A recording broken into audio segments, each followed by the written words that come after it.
बकरीद की मुबारकबाद। आज मैं क्लास कम ही पढ़ाऊंगा, मैं आज क्लास जल्दी छोड़ूंगा आपको।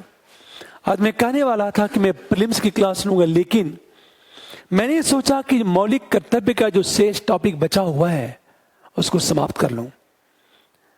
बाद में मुझे याद आया कि क्लास आज बकरीद के कारण क्लास नहीं लेनी चाहिए, फिर भी मैं क्लास ले रहा हूं। मैं तो मौलिक कर्तव्य का जो शेष टॉपिक है उसको मैं खत्म करूंगा। उसके बाद मंडे को देख लेंगे, तो पीटी के मैं क्लास ले लूंगा। मैं मंडे को एक लंबी क्लास ले लूंगा मैं पीटी का, अब तक जितना आप लोगों ने पढ़ा है। चलो आप मौलिक कर्तव्य की बात करें हम लोग।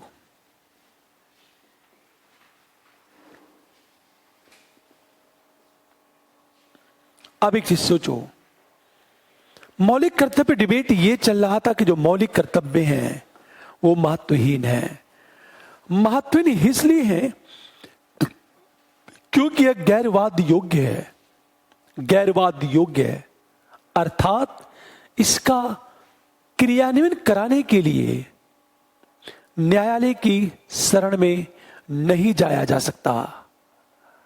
अब सोचो, आप इस पे डिबेट चल रहा था, लेकिन गैरवादयोग होने के बावजूद यह महत्वहीन नहीं है, इसका महत्व है। प्रश्न ये उठा कि हम किस आधार पर कह सकते हैं कि इसका महत्व है।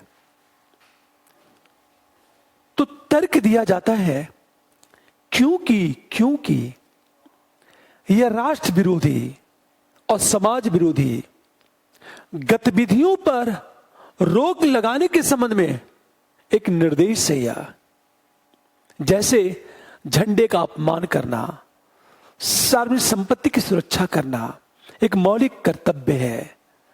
और मौलिक कर्तव्य यह बताता है कि आपको ये काम करना होगा, यह आपका कर्तव्य है। तो एक दृष्टि से जो मौलिक कर्तव्य है वह समाज विरोधी और राष्ट्र विरोधी गतिविधियों पर रोक लगाने के लिए नैतिक दबाव बनाता है। ये दूसरी चीज, जो भी मौलिक कर्तव्य हैं, मौलिक कर्तव्य में समानता वो कर्तव्य हैं जो मेरे दिनचर्या से जुड़े हुए हैं या मेरी संस्कृति का पार्ट है। एक तरह से ये देखा जाए कि ये जो मौलिक कर्तव्य एक तरह से व्यक्ति को अनुशासित करने के साथ संस्कृति के अनुरूप कर्तव्य करने के लिए प्रेरित करते हैं। और तीसरी चीज, जब इसे संविधान में महत्व दिया गया तो गैरवादी हो योग्य हो या ना हो, लेकिन न्यायपालिका को यह अधिकार है कि यदि मौलिक अधिकार के क्रियान्वयन के संबंध में कोई याचिका दाखिल की जाती है तो न्यायपालिका यह देखेगा कि मौलिक कर्तव्य का उल्लंघन हुआ या नहीं। यदि मौलिक कर्तव्य का उल्लंघन हुआ है तो न्यायपालिका मौलिक अधिकारों का क्रियान्वयन कराने से रोक सकता है। एक तरह से देखा जाए कि इनडायरेक्ट न्यायालय भी मौलिक कर्तव्य के संबंध में या उसके क्रियान्वयन के संबंध में आदेश दे सकता है। इसे यह कहा गया था कि गैरवाद योग्य होने के बावजूद यह मौलिक कर्तव्य महत्वहीन नहीं है।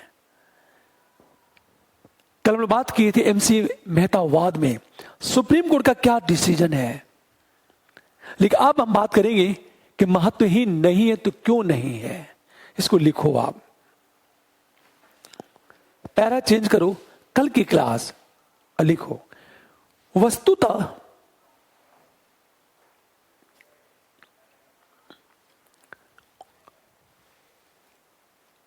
मौलिक कर्तव्य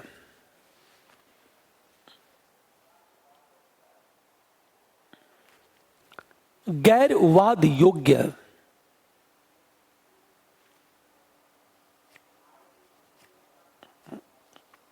योग्य होने के बावजूद गैर वाद योग्य होने के बावजूद महत्वहीन नहीं है।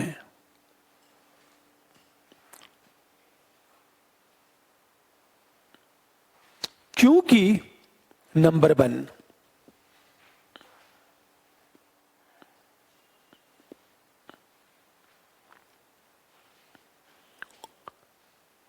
मूल कर्तव्य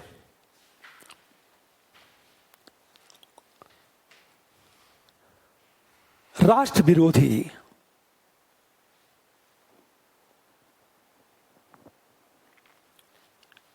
समाज विरोधी गतिविधि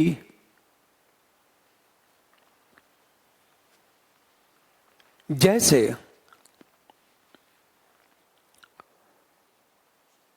राष्ट्र ध्वज को जलाने,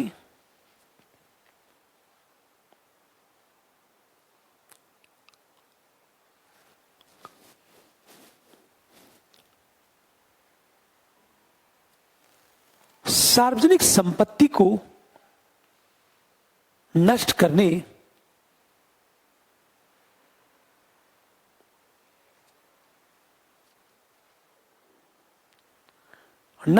से रोकने की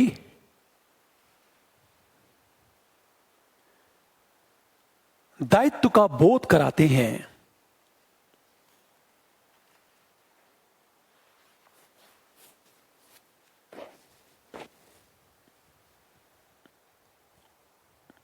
नंबर 2, मूल कर्तव्य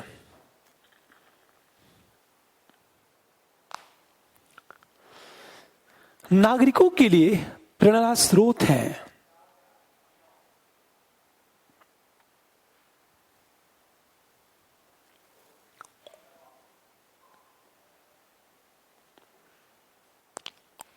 और उनमें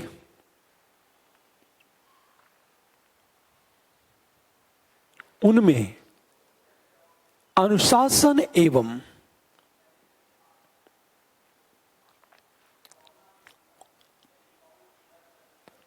प्रतिबद्धता को बढ़ाते हैं।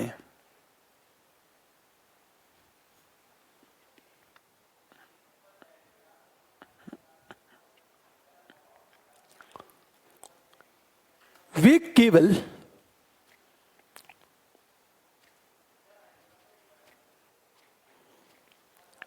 इस सोच को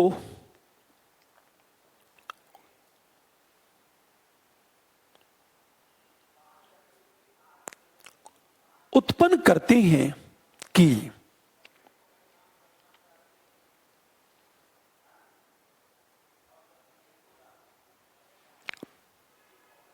नागरिक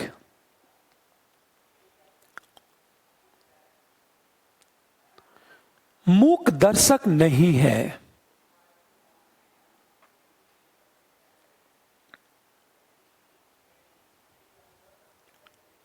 बल्कि राष्ट्रीय लक्ष्य की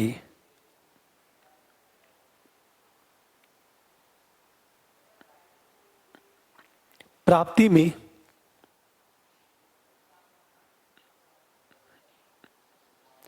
सक्रिय भागीदार भी है।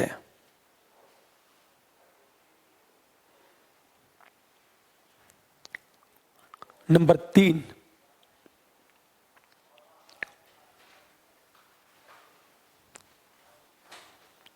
मूल कर्तव्य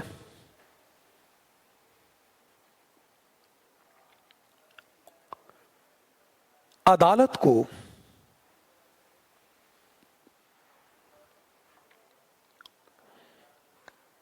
किसी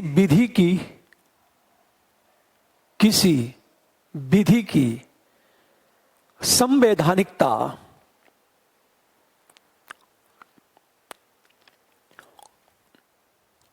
एवं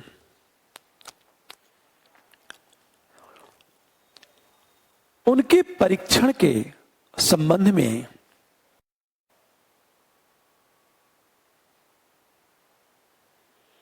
सहायता करते हैं।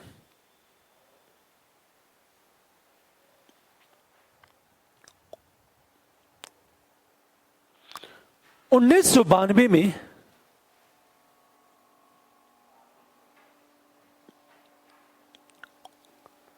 सुप्रीम कोर्ट ने यह व्यवस्था दी कि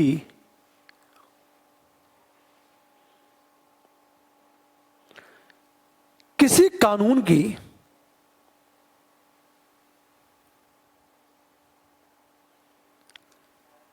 संवैधानिकता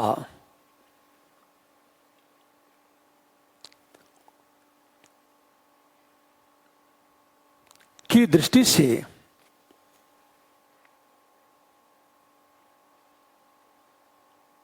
व्याख्या में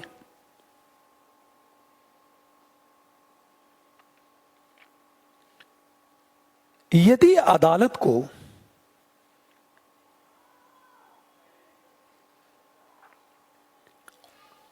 यह पता लगे कि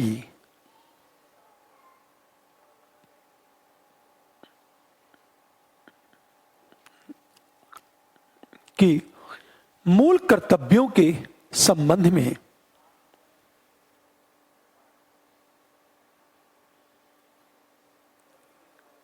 कानून के प्रश्न उठते हैं, तो अनुच्छेद 14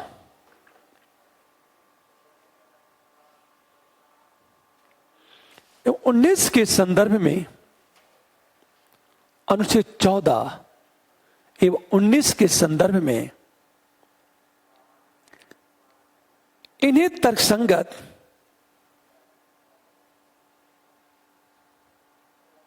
माना जा सकता है।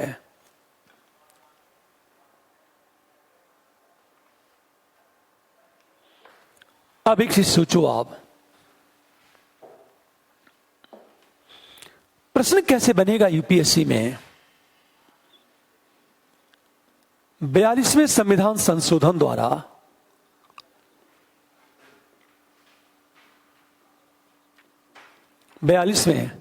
संविधान संशोधन द्वारा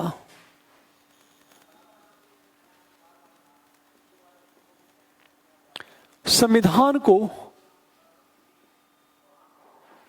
पूर्ण बनाने का प्रयास किया गया।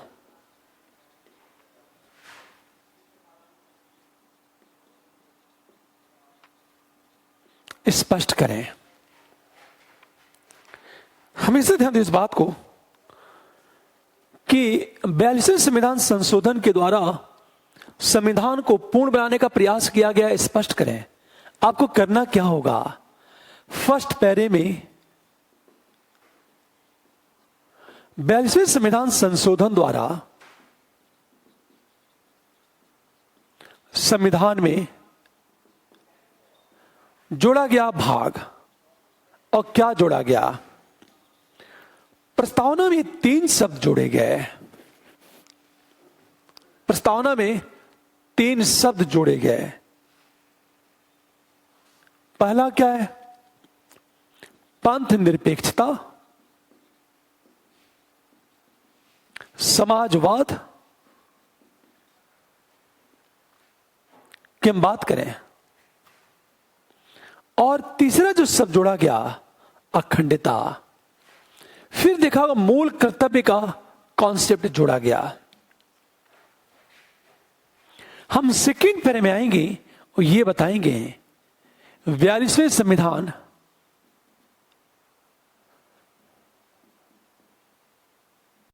संशोधन द्वारा संविधान को पूर्ण बनाने का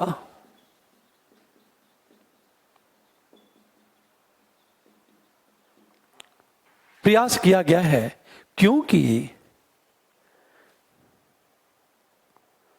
अब ध्यान से सुने इस बात को।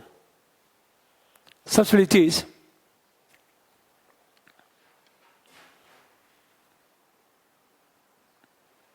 पूरी बात ध्यान देना। हम थर्ड पैरे में आएंगे और निष्कर्ष की बात कर देंगे। अर्थात ये जो प्रश्न है ये 3 पैरे में टूट जाएगा। मैं हिंट कर रहा हूं। मैं प्रश्न देखो, 42वें संविधान संशोधन द्वारा संविधान को पूर्ण बनाने का प्रयास किया गया, स्पष्ट करें। तो फर्स्ट पैरे में 42वें संविधान संशोधन द्वारा संविधान में क्या जोड़ा गया? प्रस्तावना में ये 3 शब्द, अमूल कर्तव्य की बात। संविधान को पूर्ण बनाने का प्रयास क्यों किया गया?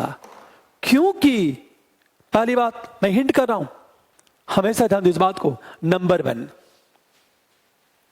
प्रस्तावना में संपूर्ण प्रभुत्व संपन्न, हमेशा ध्यान दो, संपूर्ण प्रभुत्व संपन्न लोकतांत्रिक गणराज्य की बात की गई थी। लेकिन लोकतांत्रिक गणराज्य तभी सफल होगा जब पंथ निरपेक्षता समाजवाद की बात की जाए, क्योंकि समाजवाद सभी तरह के शोषण की समाप्ति की बात करता है।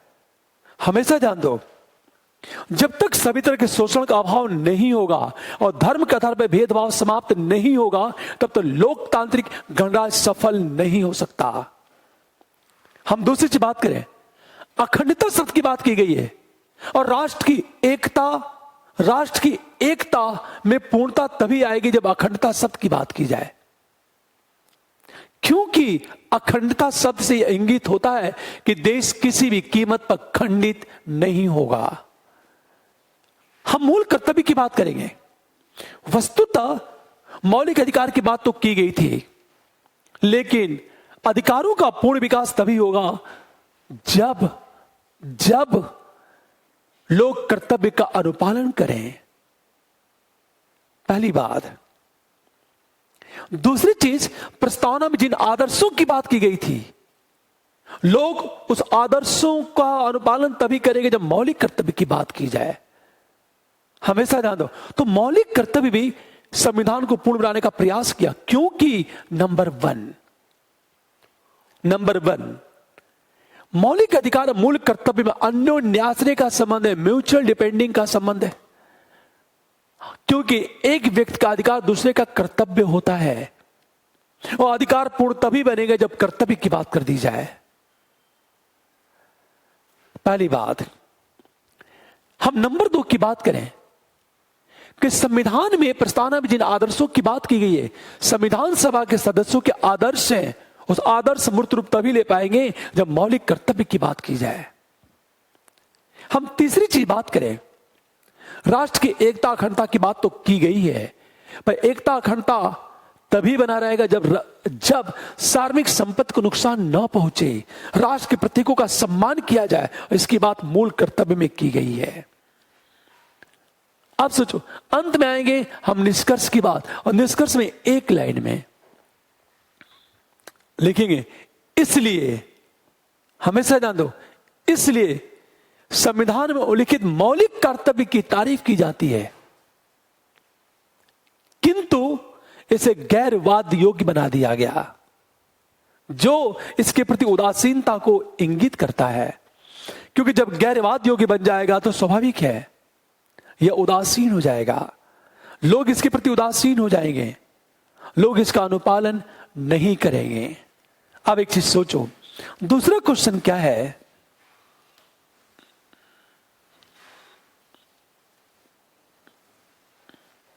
देखो आप, दूसरा प्रश्न क्या है? क्वेश्चन,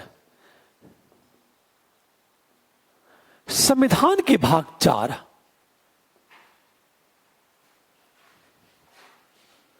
में शामिल नीति, संविधान के भाग 4 में शामिल नीति निर्देशक तत्व आवश्यक रूप से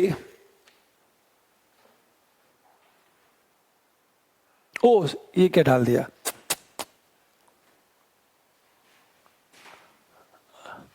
4 में शामिल मौलिक कर्तव्य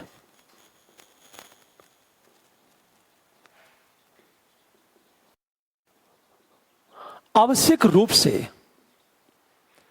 भारतीय, ये कहा जाए, जीवन पद्धति के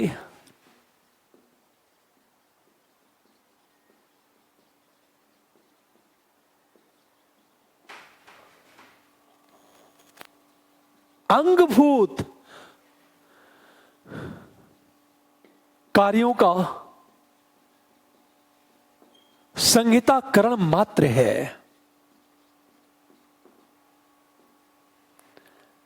समालोचनात्मक परीक्षण करें।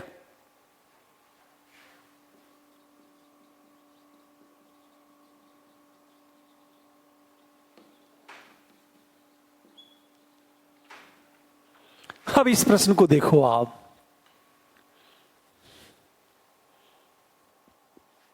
देखो आप, प्रश्न ये है, संविधान के भाग 4 क में शामिल मौलिक कर्तव्य आवश्यक रूप से भारतीय जीवन पद्धति के अंगभूत कार्यों का संहिताकरण मात्र है। समालोचनात्मक परीक्षण करें। देखो आप, यही प्रश्न है। इसमें क्या है? मौलिक कर्तव्य आवश्यक रूप से भारतीय जीवन पद्धति के अंगभूत कार्यों का संहिताकरण का मतलब क्या होता है? संहिताकरण का मतलब होता है हमेशा लिपिबद्ध करना और उसका स्पष्ट करना। दो चीज होती है।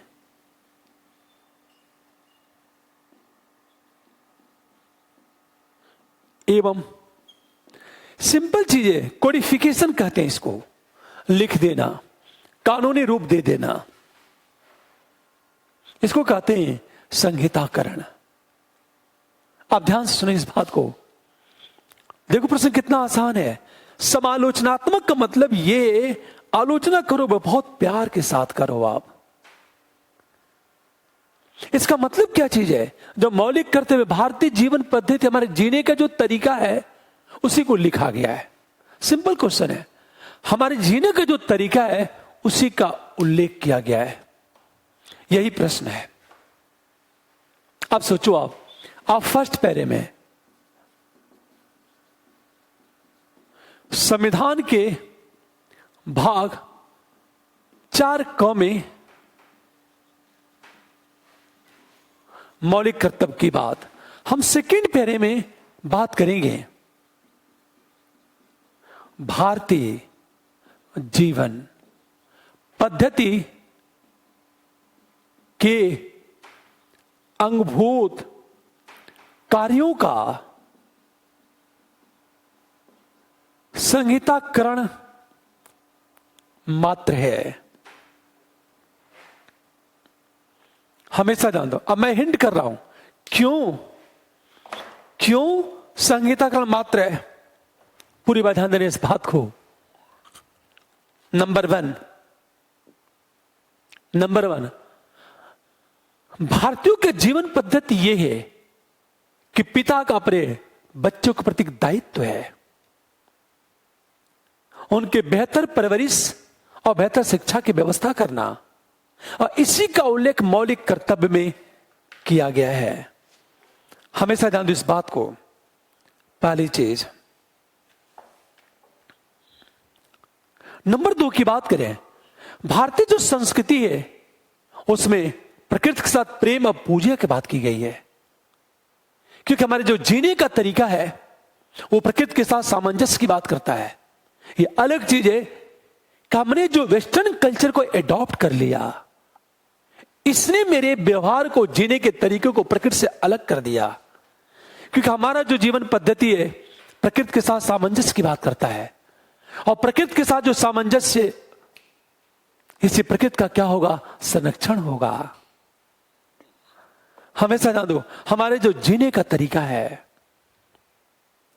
एक चीज ध्यान दो इस बात को, हम मूल्यों को, विचारों को, राष्ट्र के प्रतीकों को सम्मान देते हैं, क्योंकि हम राष्ट्र को भी देवी के रूप में मानते हैं, उसकी पूजा करते हैं। ये मेरा जीवन पद्धति है। ऐसे देखा होगा, हम राष्ट्रगीत की भी बात करते हैं और राष्ट्रगान की भी बातें करते हैं। ये मेरा जीने का तरीका है। ये कहा जाए कि जब कहीं भी राष्ट्रगान होता है, हमारे जीने का तरीका ये कि हम तुरंत सम्मान में खड़े हो जाते हैं। ये जीने का तरीका है। और हमारा जो विकास है सामाजिक विकास है, कंपोजिट कल्चर है क्योंकि हम हमारे कल्चर को महत्व देते हैं। ये मेरा जीने का तरीका है। जैसे हम बोलते हैं तो हमारे हिंदी में उर्दू के लफ्ज भी हैं और संस्कृत के शब्द भी हैं। हमारा जो जीने का तरीका है, जो रहने का तरीका है, एक चीज सोचो जरा, मतलब इंडिया में जितने भी जीने के तरीके कल्चर है, कोई ये नहीं कह सकता कि प्योर कल्चर है। ईसाइयत पर इस्लाम हिंदुत्व का प्रभाव, हिंदुत्व पर इस्लाम ईसाइयत का प्रभाव, और इस्लाम पर ईसाइयत और हिंदुत्व का प्रभाव दिखता है। क्यों? क्योंकि हम एक जैसी भाषा बोलते हैं। हमेशा ध्यान दें इस बात को, हम एक जैसी भाषा बोलते हैं। हमारे जो पहनने का तरीका है, फॉर एग्जाम्पल भारत की मुस्लिम महिलाएं भी साड़ी पहनती हैं, जबकि इस्लाम को उदय तो मध्य एशिया में हुआ, और मध्य एशिया में साड़ी का कल्चर है ही नहीं। हमेशा ध्यान दें इस बात को। इसलिए यह कहा जाता है कि हमारा कंपोजिट कल्चर है, सोचो जरा, और हम सभी संस्कृतियों को महत्व देते हैं। मूल कर्तव्य में सामाजिक संस्कृति को महत्व देने की बात की गई है। यह जीने का तरीका हमारा। हम थर्ड पैरे में आएंगे।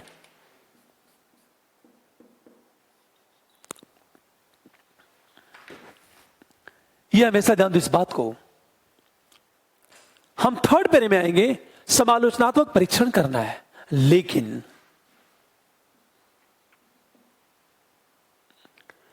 संपूर्ण भारतीय जीवन पद्धति का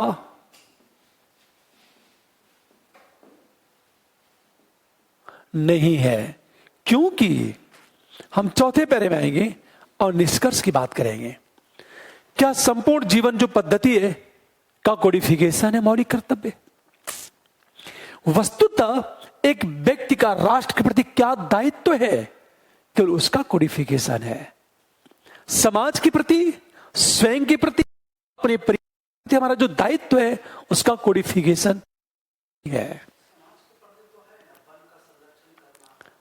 हमेशा ध्यान दो इस बात को। तो राष्ट्र के प्रति मेरी नैतिक जिम्मेदारी क्या है? बेशक प्रकृति के जो अंग है उसके प्रति है, समाज के प्रति। और समाज में क्या चीज है? सहयोग की भावना। इसकी बात मौलिक कर्तव्य की बात की ही नहीं है। हमारा समावेशी विकास की बात करता है, हम मौलिक कर्तव्य में कहीं भी समावेशी विकास की बात नहीं की गई है। परिवार के प्रति क्या दायित्व है, इसकी बात की नहीं गई है। हां, ये कि पिता का बच्चों के प्रति क्या दायित्व है, ये जीने का तरीका हमारा।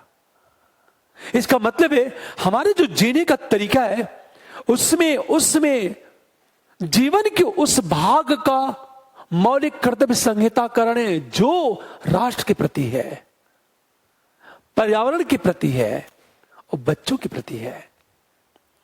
जबकि स्वयं के प्रति, समाज के प्रति हमेशा ध्यान दो इस बात को, और परिवार के प्रति मेरे जो जीने का तरीका है उनका कोडिफिकेशन नहीं है। यह हमेशा ध्यान दो इस बात को कि आपको राष्ट्र के साथ यह करना होगा, राष्ट्र के लिए करना होगा, राष्ट्र के प्रतीक, राष्ट्रीय संपत्ति की सुरक्षा करनी होगी। कंपोजिट कल्चर की बात की गई है, किंतु संपूर्ण भारतीय जीवन पद्धति का संहिताकरण नहीं है। अगला क्वेश्चन देखो आप। अगला क्वेश्चन,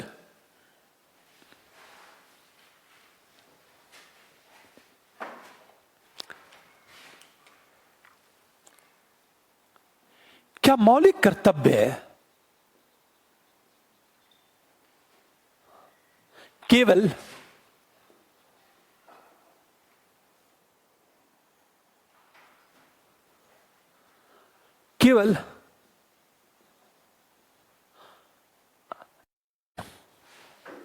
क्या मौलिक कर्तव्य केवल संविधान का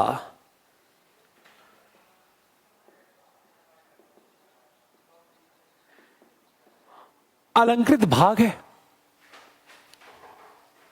क्या मौलिक कर्तव्य केवल संविधान का अलंकृत भाग है? तो फर्स्ट पैरे में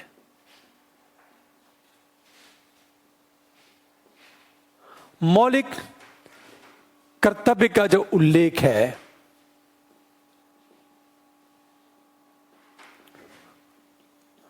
संविधान के भाग 4 क में 51 क में, अब सीधे बताओगे, इसका अर्थ बता दो आप। हम सेकेंड पैरे में मौलिक कर्तव्य को केवल संविधान का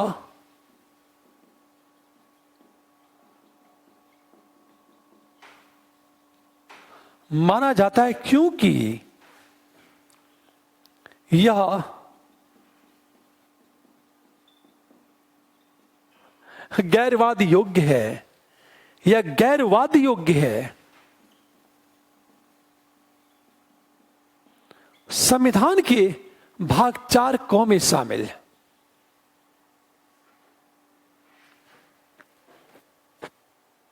हमेशा ध्यान दो, उल्लंघन करने पर दंड का कोई प्रावधान है ही नहीं। और एक सबसे बड़ी चीज ये, जिन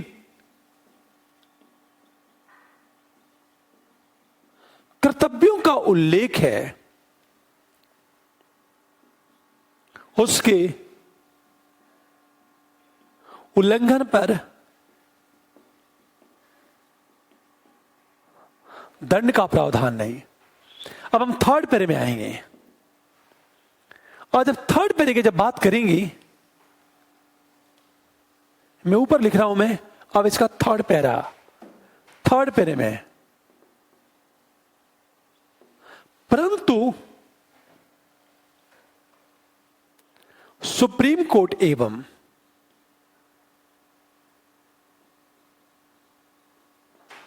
सरकार की प्रतिबद्धता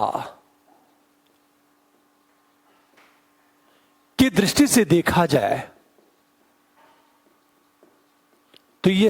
तो इसे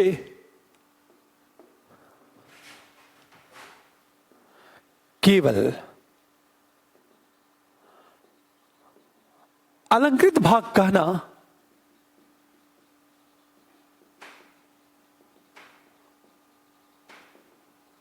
उचित नहीं है। क्यों नहीं है, हम इसकी बात करेंगे। क्यों नहीं है, आप ध्यान दो इस बात को। एमसी मेहताबाद में सुप्रीम कोर्ट ने क्या कहा? पहली बात, एमसी मेहताबाद में सुप्रीम कोर्ट ने क्या कहा?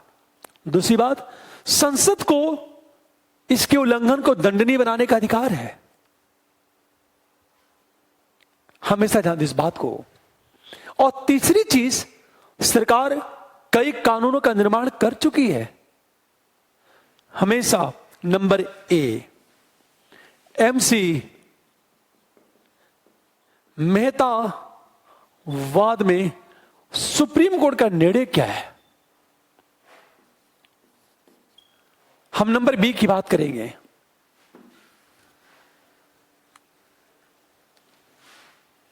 देखो आप, बी में क्या होना चाहिए? एमसी मेहताबाद में सुप्रीम कोर्ट का डिसीजन क्या है, इसका उल्लेख करेंगे हम लोग। दूसरी चीज देखा होगा, एम्स अखिल भारतीय आयुर्विज्ञान संस्थान छात्रवाद में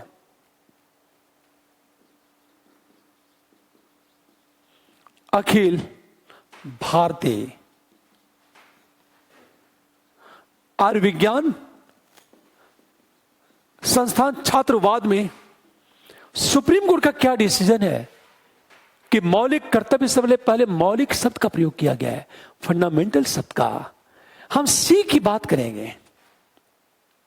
हमेशा ध्यान दें इस बात को, सरकार ने यह नियम बना दिया कि यदि दंगाई सार्वजनिक संपत्ति को नुकसान पहुंचाते हैं, इसकी क्षतिपूर्ति उन दंगाइयों से की जाएगी। हमेशा ध्यान दें इस बात को। ये डिसीजन हम चौथे पैरे में आएंगे और निष्कर्ष की बात करेंगे। और निष्कर्ष में इतनी बात है, वस्तुतः यह एक नैतिक दबाव बनाता है हमेशा, और लोग उसका अनुपालन करते हैं। ये चलेगा आंसर हमारा। ये आपका मौलिक कर्तव्य की बात करें हम लोग। हमेशा ध्यान दो इस बात को, मौलिक कर्तव्य से यदि प्रश्न पूछा जाएगा तो इस तरह के प्रश्न ही पूछे जाएंगे। थोड़ा सा क्वेश्चन को ट्विस्ट करेगा तो देखो कैसे।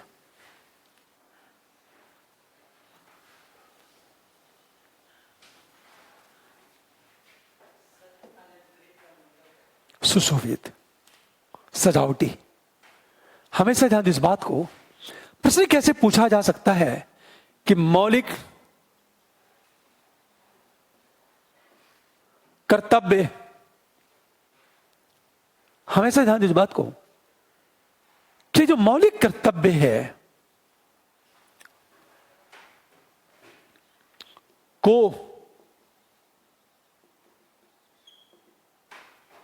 संविधान में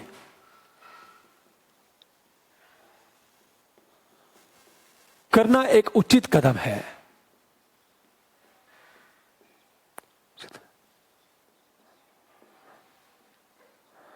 यह थोड़ा सा उचित कदम क्यों है, अच्छा कदम क्यों है बताओ? क्योंकि एक नैतिक दबाव बनता है। आज जब नैतिक दबाव बनेगा तो लोग उसका क्या करेंगे? अनुपालन करेंगे।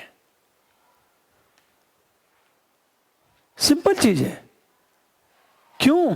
सार्वजनिक संपत्ति लोग नुकसान नहीं पहुंचाएंगे और यह पूर्णतः महत्वहीन नहीं है। इन्हीं बातों को उल्लेख करना इस प्रश्न में। सिर्फ बातें हम लोग करेंगे आगे मंडे को। फिर मैं बताना चाहता हूं, यूपी पीसीएस का प्रीलिम्स का टेस्ट सीरीज मंडे से शुरू हो रहा है।